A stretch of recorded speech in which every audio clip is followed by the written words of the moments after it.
আবৃত্তি করছি বেদনাকে বলেছি কেদনা। কবিতাটি হেলাল হাফিজের লেখা। ভীষণ সুন্দর লেগেছে কবিতাটি। আমাকে দুঃখের শ্লোক কে শোনাবে, কে দেখাবে আমাকে দুঃখের চিহ্ন কি এমন? দুঃখ তো আমার সেই জন্ম থেকে জীবনের একমাত্র মৌলিক কাহিনী। আমার শৈশব বলে কিছু নেই, আমার কৈশোর বলেও কিছু নেই। আছে শুধু বিষাদের গহীন বিস্তার। দুঃখ তো আমার হাত, হাতের আঙ্গুল, আঙ্গুলের নখ।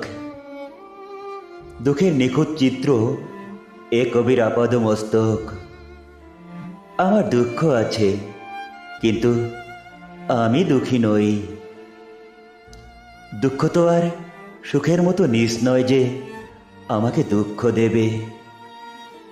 আমার এক একটি দুঃখ এক একটি দেশলাই কাঠির মতন, অবয়ব সাজিয়ে ভয়ঙ্কর সুন্দরের কালো কালো অগ্নিতিলকে। পাজরের নাম করে ওসব সঙ্গোপনে সাজিয়ে রেখেছি আমি সেফটি ম্যাচের মতো বুকে।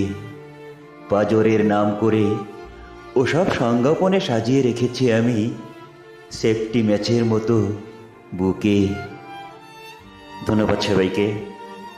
কবিতাটি শুনবেন, ভালো লাগলে জানাবেন। শুভরাত্রি।